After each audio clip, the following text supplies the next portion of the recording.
बिस्मिल्लाहिर्रहमानिर्रहीम अस्सलाम वालेकुम। इन्फो टीवी की एक और वीडियो में खुशामदीद। आज की वीडियो में हम बात करने वाले हैं कि आप सऊदी अरब में रहते हुए यूके यानी इंग्लैंड का, बरतानिया का वीज़ा कैसे अप्लाई कर सकते हैं। आपको जो है हम इस वीडियो में कंप्लीट गाइड बताएंगे कि आपको स्टेप 1 से लेकर स्टेप एंड तक बताएंगे। तो वीडियो थोड़ी लंबी होगी, वीडियो को शुरू से लेकर एंड तक देखिएगा ताकि आपको कंप्लीट प्रोसीजर समझ आ सके। वीडियो शुरू करने से पहले जल्दी से इस वीडियो को लाइक कर दीजिए, वीडियो को शेयर कर दें। अगर चैनल पर नए हैं तो चैनल को सब्सक्राइब करके साथ में मौजूद बेल आइकन प्रेस कर लीजिए। जी हाँ, आप लोग जो है अगर सऊदी अरब में रहते हैं तो सऊदी अरब से रहते हुए आप यूके के जो वीज़ा है रियाद, जद्दा और खुबर से जो है वीज़ा एप्लीकेशन फ़िल करके और वीज़ा फ़ीस पे करने के बाद और रिक्वायर्ड डॉक्यूमेंट जो है वो सबमिट करने के बाद बिल्कुल जो है वो वीज़ा अप्लाई कर सकते हैं। और जो वीज़ा प्रोसेस टाइम होता है वो वेरी करता है केस टू केस, ठीक है, वो भी हम आपको इसमें बता देंगे। बहुत से इसमें डिफरेंट टाइप ऑफ वीज़ाज़ होते हैं जो आपके जो विज़िट के लिए आप अप्लाई कर सकते हैं, जैसे टूरिस्ट वीज़ा है, विज़िट वीज़ा है, बिज़नेस वीज़ा है। तो डिफरेंट वीज़ाज़ होते हैं, लेकिन आज स्टैंडर्ड वीज़ा की बात करेंगे, उसकी फ़ीस के बारे में भी और कंप्लीट डिटेल्स भी आपको बताएंगे, ठीक है।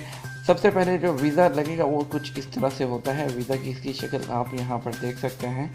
और सबसे पहले नंबर 1 स्टेप होता है वो आपको वीज़ा जो एप्लीकेशन है वो फिल करना। इसका नीचे लिंक भी दे देंगे हम वीडियो के डिस्क्रिप्शन में, तो आप उस पर क्लिक करेंगे तो डायरेक्ट आप एप्लीकेशन पर पहुंच जाएंगे, ठीक है। और आपको सबसे पहले तो रजिस्टर करना होगा। इस वेबसाइट पर जो लिंक देंगे उसमें जो है आपको जो अप्लाई करना होगा, पूरा फॉर्म आपको फिल करना होगा। जितने भी लोग हैं उसका हर पासपोर्ट होल्डर का जो है उसमें डिटेल फिल करनी होगी। उसको बहुत केयरफुली आपने पढ़ना है, बहुत केयरफुली आपने कंप्लीट जो है जो डिटेल देनी है। अगर कोई फेक इन्फॉर्मेशन देंगे तो लाइफ टाइम बैन हो जाएगा आपका। सेकंड चीज़ जो चाहिए होगी, आपको ट्रैवल हिस्ट्री फिल करना होगी कि आप पिछले 10 सालों में आपने किस किस मुल्क में सफ़र किया है, कहाँ कहाँ सफ़र किया है। उसके लिए आप जो है ये डेट्स वहाँ पे हिजरी में आ रही होगी, आप उसको जो है कन्वर्ट कर सकते हैं इंग्लिश डेट के अंदर, ठीक है। आपको जो है आप अपनी एग्ज़िट स्टैम्प्स जो हैं अपने पासपोर्ट जितने भी होंगे उस पर देख सकते हैं। नहीं तो आप अपने अपशेयर अकाउंट में जाएंगे, वहाँ पे आपकी जो है ट्रैवल हिस्ट्री आ रही होती है, ठीक है। आप वहाँ से भी चेक कर सकते हैं। और इसके अलावा आपको जो है हिस्ट्री के अलावा आपको और भी कुछ डॉक्यूमेंट्स रिक्वायर्ड होते हैं, जैसे कि आपको घर का और ऑफिस का एड्रेस देना होगा। और इसके अलावा आपको अगर कोई यूके से इनवाइट कर रहा है तो उसकी आपको कंप्लीट डिटेल देनी होगी, ठीक है। Full name and date of birth of your parent, ठीक है। आपका टोटल सैलरी पैकेज कितना है। और इसके अलावा आपको जो है फ़ोन नंबर, HR पर्सन जो आपके ऑफिस का होगा उसका फ़ोन नंबर भी देना होगा। समटाइम्स वो कॉल करते हैं आपका एम्प्लॉयमेंट स्टेटस कंफर्म करने के लिए, ठीक है। और यूके की वीज़ा फ़ीस जो है उसकी बात करें तो यूके की वीज़ा फ़ीस 131 जो है वो $131 है। 6 मंथ के लिए आप जो है वो वीज़ा स्टैंडर्ड जो है वो अप्लाई होता है, उसके लिए जो है आपको करना होता है ये फ़ीस, और नॉन रिफंडेबल होती है, ठीक है। और इसके बाद बात करें अगर हम तो अपॉइंटमेंट की बात करें कि आपको कहाँ से ले सकते हैं, उसके लिए 3 ऑफिसेज़ हैं, रियाद में, जद्दा में और खुबर में। तो आप वहाँ पे जो है अपॉइंटमेंट ले सकते हैं।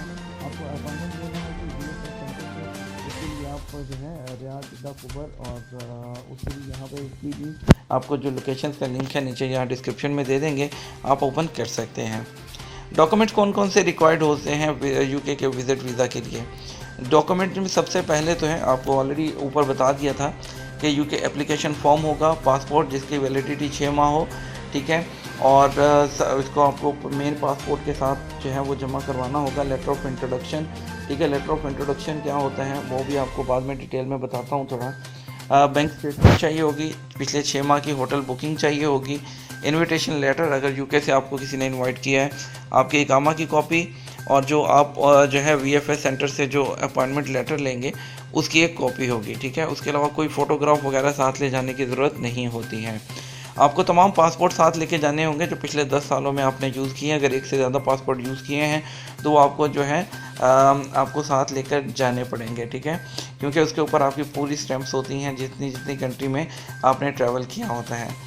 लेटर ऑफ इंट्रोडक्शन क्या होता है। लेटर ऑफ इंट्रोडक्शन जो है एक डॉक्यूमेंट है जो कि आपका जो है कफ़ील, आपकी कंपनी, उस पर लिखा होता है, जिसमें मेंशन होती है आपकी कंप्लीट सैलरी, आपका डेजिग्नेशन कि आप क्या काम करते हैं।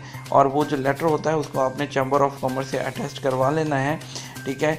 और अगर आपकी सैलरी 12,000 से ज़्यादा है तो चांसेस हैं कि आपका वीज़ा फौरी स्टैम्प होकर आ जाएगा, 12,000 या उससे ज़्यादा है तो, ठीक है। बैंक स्टेटमेंट्स जो है वो कितनी चाहिए होंगी? अगर तो बैंक स्टेटमेंट आपको पिछले 6 माह की देनी होगी और पिछले 6 माह की बैंक स्टेटमेंट आपके अकाउंट में अगर तो 10,000 तक जो है वो पाउंड मौजूद हैं तो आपका जो है वीज़ा जो है वो चांसेस होंगे कि आपका वीज़ा लगकर आ जाएगा फौरी, ठीक है। होटल बुकिंग आपको कंफर्म देनी होती है, वो आप होटल बुकिंग ये agoda.com के थ्रू कर सकते हैं, ऑनलाइन होती है, ठीक है। और इनविटेशन लेटर आपको पता है, अगर कोई यूके में रहता है और वो आपको लेटर भेज देता है तो उससे भी आपको काफ़ी ज़्यादा हेल्प हो जाएगी। सैलरी सर्टिफिकेट चाहिए होगा एम्प्लॉयर का, कंप्लीट होम एड्रेस चाहिए होगा, बैंक स्टेटमेंट 6 माह की चाहिए होगी, ठीक है, इकामा कॉपी चाहिए होगी, पासपोर्ट कॉपी चाहिए होगी।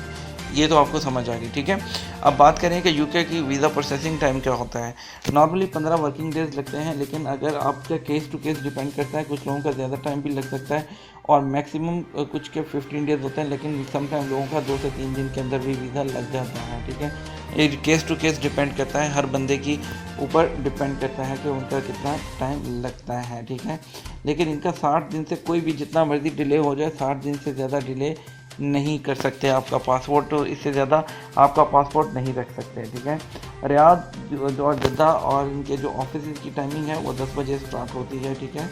और इसमें आपको टाइम से वहाँ पर पहुँचना होता है। अब अगर बात करें कि अगर उनका जो है वो आपका वीज़ा रिजेक्ट हो जाता है तो क्या होगा। अगर वीज़ा जो है वो रिजेक्ट हो जाता है तो उसके लिए आप दोबारा से जो है कोई इशू नहीं है, आप दोबारा से जो है उसको अपील कर सकते हैं और आप दोबारा से जो है वो ये अपना प्रोसेस कर सकते हैं। उसके लिए आपको सारा प्रोसेस दोबारा नहीं करना होता, ठीक है।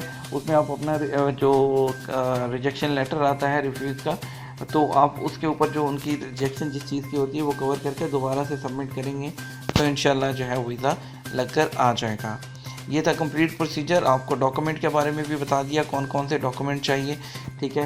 Introduction letter, salary certificate, complete address, bank statement, इकामा कॉपी, कागज और पासपोर्ट कॉपी, ठीक है। ये सब चीज़ें चाहिए होती हैं और उसके अलावा अप्लाई कीजिएगा, इंशाल्लाह जो है आप कामयाब होंगे। हमारी दुआएं आपके साथ हैं। अगर इसके अलावा मज़ीद आपको जो है इसमें कोई भी अभी एम्बिग्विटी हो, आप क्लियर करना चाहते हो तो नीचे मुझे कमेंट सेक्शन में बता दीजिएगा। इंशाल्लाह मैं पूरी कोशिश करूँगा कि आपको समझा दूँ कि किस तरह से आप अप्लाई कर सकते हैं। मिलूँगा आपके साथ एक और नई और मुफीद वीडियो के साथ। तब तक अपना ख्याल रखिएगा, अपनी दुआओं में याद रखिएगा। फ़ी अमानिल्लाह। अस्सलामु अलैकुम वरहमतुल्लाहि वबरकातुहू।